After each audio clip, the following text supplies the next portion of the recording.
Welcome back to another edition of the Defo Show with Lubie right here on the 5 Reasons Sports Network. It was a big night in South Florida, not only because the Miami Heat got a nice win, the Florida Panthers got a nice win, but it was Dipo Day. Yes, Victor Oladipo, the last trade deadline acquisition for the Miami Heat, played a little bit, then injuries that had lingered sidelined him. This offseason was a big question mark. Would he keep Victor Oladipo? Would he be able to go get a big contract? He wanted for a long time to be a part of this franchise, and they worked out a deal, a very minimum deal, to keep him and see what he becomes. Victor Oladipo, they took their time as the Heat are number one seed in the East, and that's with a lot of their stars. Literally, I think they played up until last night like 15 games together with their top 4 players without Victor Oladipo. The Heat have formed a lot of depth. A lot of guys, young guys, have become really a big part of this team and played really well. Max Strus, Gabe Vincent, Yurtseven, and Martin, that the Heat weren't rushing Oladipo back, took his time, and he's been playing well in the G League, been playing well in practice. It was Dipo Day Monday, and the Miami Heat had Victor Oladipo. He looked really good. Tyler Herro looked really good. Bam Adebayo looked really good. Jimmy Butler as well. Kyle Lowry didn't score a lot, but was there. And Miami Heat thumped the Houston Rockets. Well, Harvey Fialkov is a longtime South Florida writer. Has written for pretty much every major outlet here in South Florida and still does a lot of work with all the newspapers down here in South Florida. We have him on each and every week. He is not only a big fan of the Miami Heat, but he is a huge fan of Tyler Herro. He's been talking about Tyler Herro since the Heat drafted Herro before any of us really knew who Tyler Herro was. So today on the Defo Show with Lubie, on the 5 Reasons Sports Network, Harvey Fialkov joined us to not only praise the Heat, laud the Heat, and hail Dipo Day, but praise his man, Tyler Herro. We talk with Harvey Fialkov right now on the Defo Show with Lubie on the 5 Reasons Sports Network. Very nice. We welcome Harvey Fialkov, longtime sports writer here in South Florida, to the show. He's covered virtually everything, and you did cover this. I mean, your love and amazement, and you have been mesmerized by Tyler Herro's potential, which, watching this kid last night, I don't know if it was Herro or Clyde the Glide Drexler, man. The guy looked great in this ballgame and having a phenomenal season for the Miami Heat. Loved him from day one. I had sophomore blues last year. I think got a little bit full of himself, a little South Beach partying. This offseason, look, he put on muscle. This kid's got it all. He's got hops. The guy's got an amazing outside shot. He can drive. He's got that scoop shot. Eric Reed calls it the scoop. It's like he's scooping ice cream out there. He doesn't even stop. He just kind of ladles it in. Yeah. He can get his own shot whenever he wants. And he's all you want. He's actually a great passer also. I mean, defensively, he's, up and down, but he's still only a third-year player. And 1 year was the bubble year, not many games. But right now, if he doesn't get six-man award, man, they ought to just eliminate that trophy because this guy is a lock.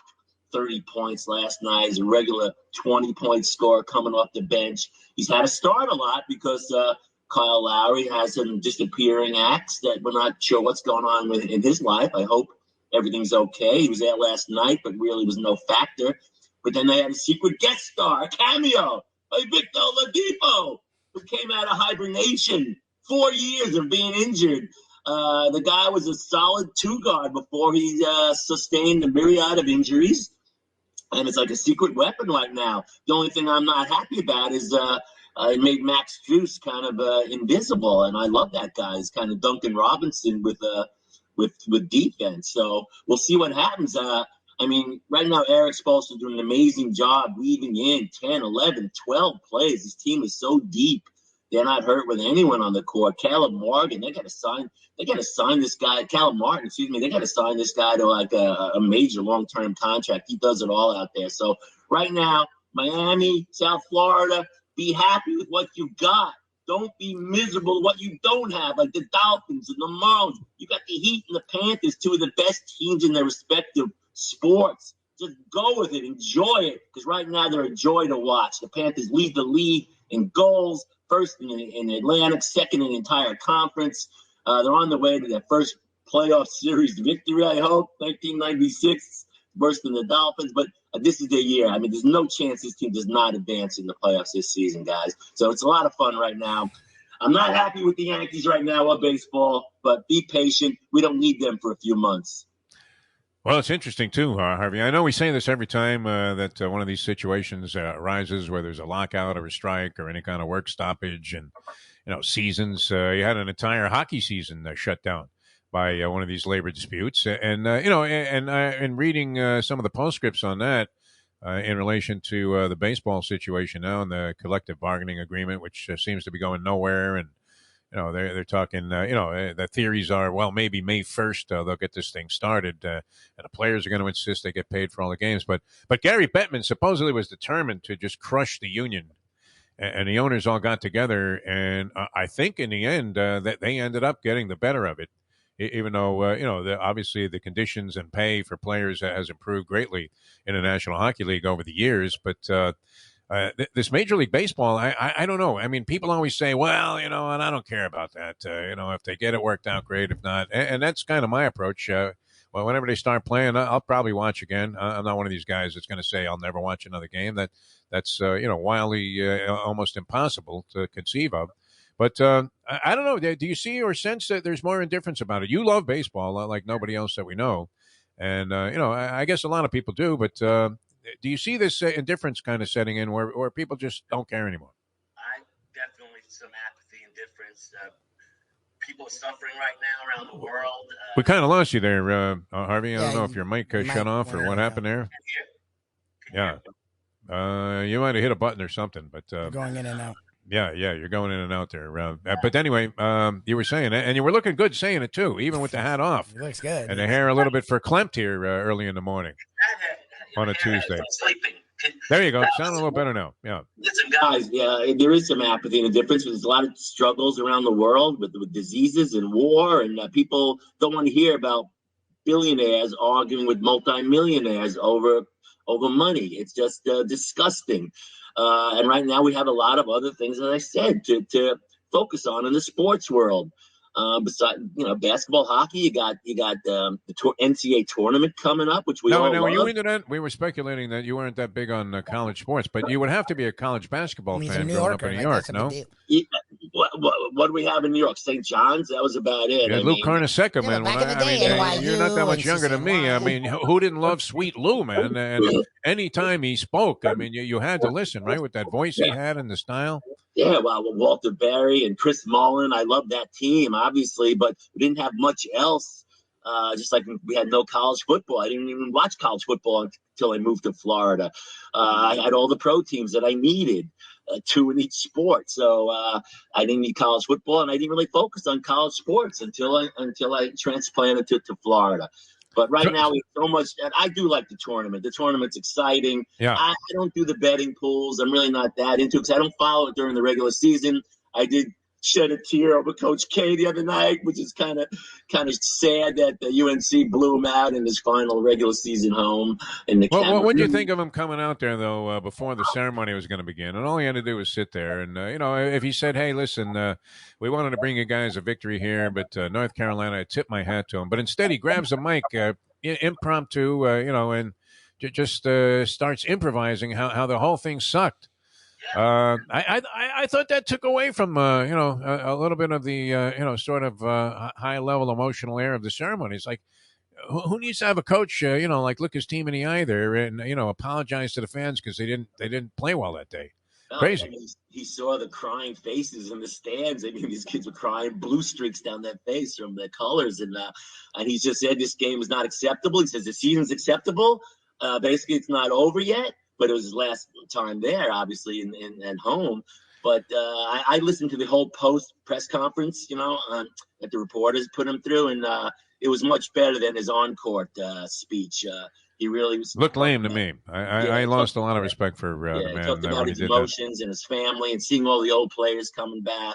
But unfortunately, the fans didn't see that press conference. I just Googled and wanted to see it on YouTube. Classy guy, great career. You can't say anything negative about the guy.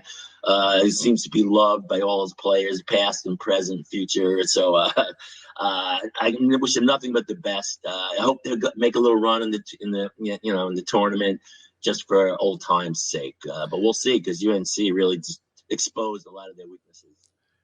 Very much so, yeah. A little in and out there with Harvey Fialkov. I don't know. The closer you are to that screen, I think the better it is, although it may be a little bit horrifying for the audience seeing you for the first time here on the Defo show. All right. We are looking at another one of your favorites, right? And you mentioned this with the Florida Panthers, who, as I said, are contemporary and a longtime contemporary of yours there, a co-worker of yours at the Sun Sentinel, the great Mike Mayo, who had the genius to go from the sports department, which was dying out, and they were firing people right and left, or asking you to accept the buyouts there as the newspaper business crumbled right in front of our eyes. And Mayo's the food critic, right? Which everybody eats. So there's not going to be any problem. We have like 8,000 restaurants in South Florida, maybe more. I don't know. I mean, there are like so many places here. So he prospers there. But he has this sourpuss mentality, which you're probably familiar with, where he doesn't believe anything good is going to, perpetuate itself. And he thinks the Panthers still have to prove to him that they can win a playoff series, even though your man, Sasha Barkov, is having a sensational season. The whole team, just like the Heat. We lost you again there with this microphone. It's flitting in and out there. On? Go back. Can you hear me now? Now you sound good.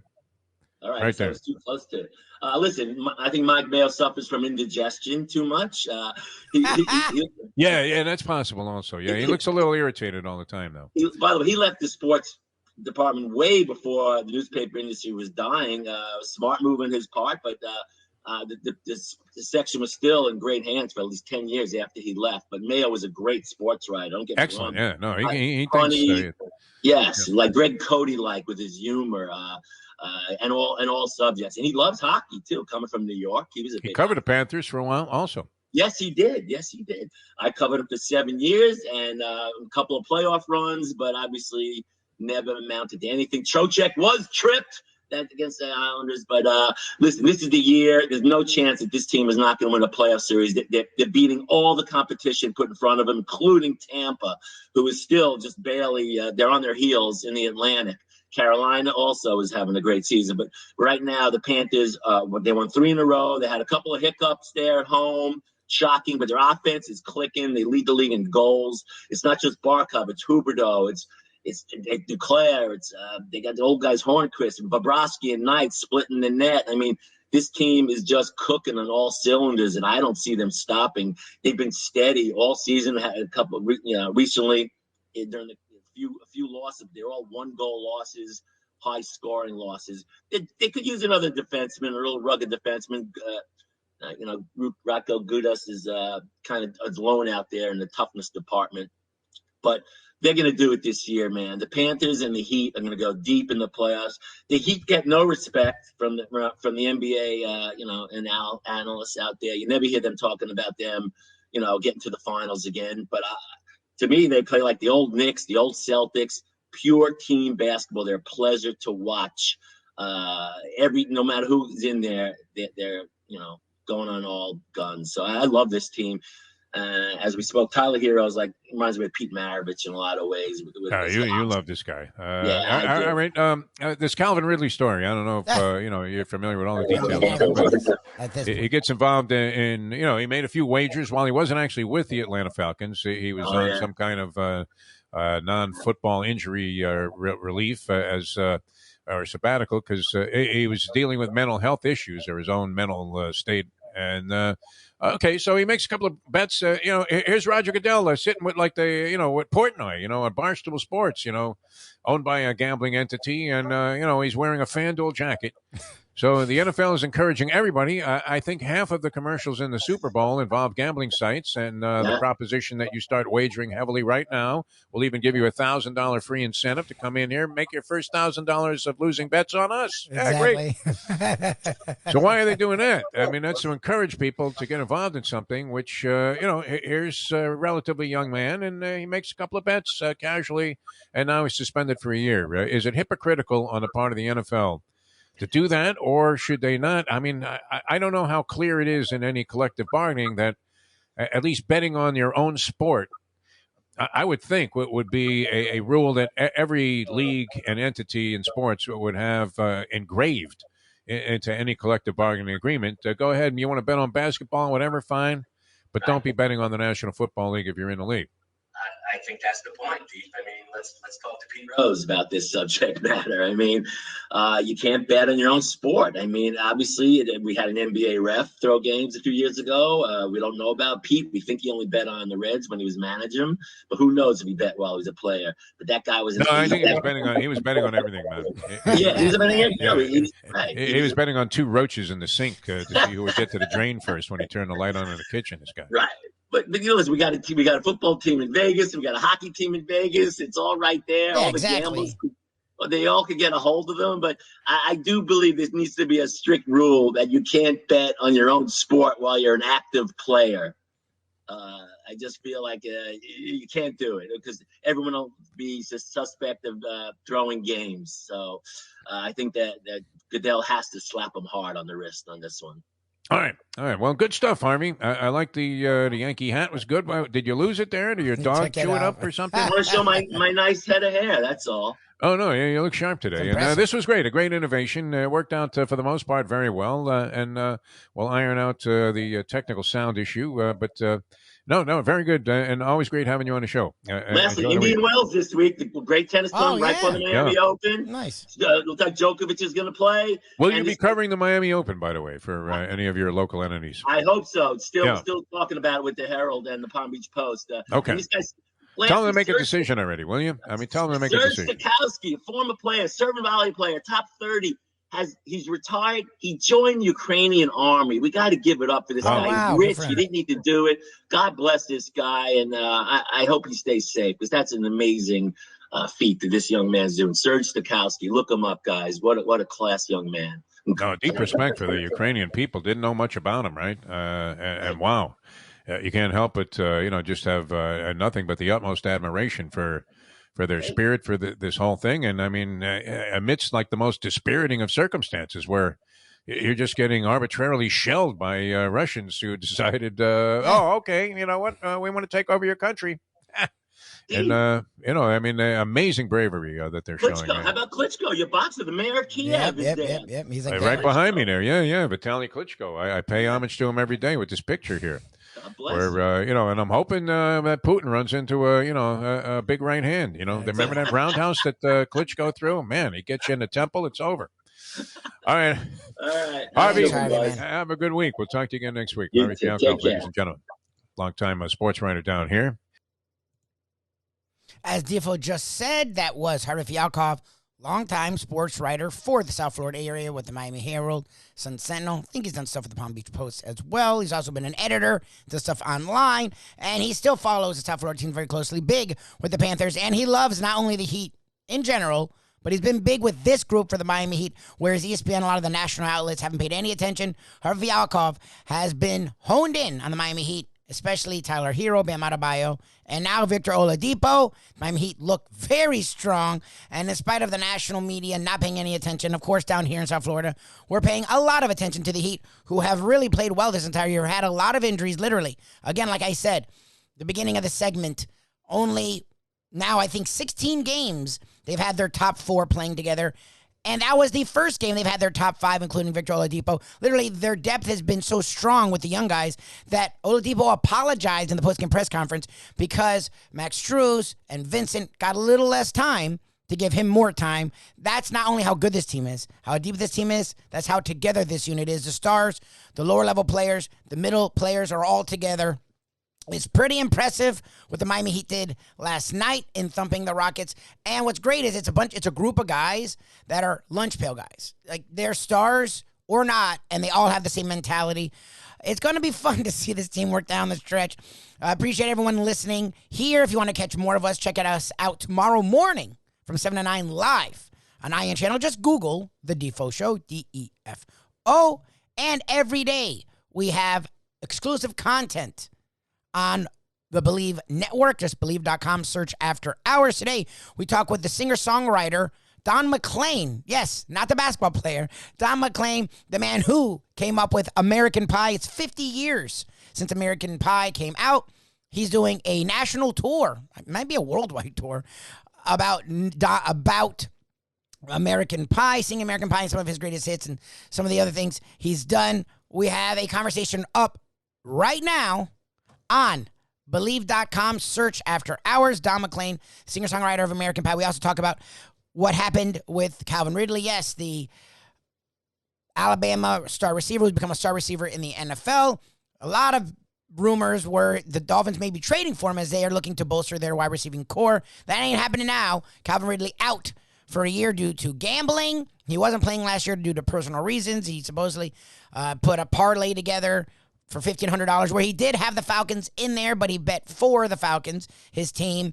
He did that when gambling via apps was legal down here in Florida, and the NFL found out, and now he's suspended for a year. We talked about that as well on our podcast. Just check it out, Believe.com, search After Hours, and every day, check us out right here, the Defo Show with Lubie, with your South Florida view on the 5 Reasons Sports Network. These days, we're all looking for comfort anywhere we can find it. Thank goodness for Landlubbers Raw Bar and Grill in the Plantation location, because they are making sure you are as comfortable as possible. First of all, they're not only open for delivery and pickup. All you have to do is go to landlubbersbarandgrill.com for both pickup and free delivery. Their hours have changed a little bit. Monday through Thursday from 3:30 to 10, and Friday, Saturday, and Sunday from 11:30 to 10. You're going to have the best wings in the world. You're going to have a great burger. You're going to have their amazing soups. Again, Landlubbers, Raw Bar and Grill. It's nice and easy. Just go to landlubbersbarandgrill.com for both your pickup and free delivery. Thank goodness for Landlubbers for making you always feel right at home.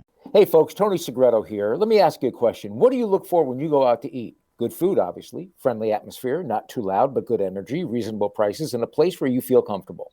All those ingredients, no pun meant there, are hard to find unless you're talking about the Texas Roadhouse. You see, they encompass all of those attributes. Really, really good food, amazing atmosphere, good for a family, good for a date, or just a night out for yourself, and prices that will make you extremely happy. Their ribs, unmatched. Steaks, hand-cut every day. Everything, and I mean everything, is made on site, including their incredible bread. It's the one day, folks, that you can forget about low-carb diets. Trust me when I tell you, Texas Roadhouse, your restaurant, your destination when you say, where should we go and eat tonight?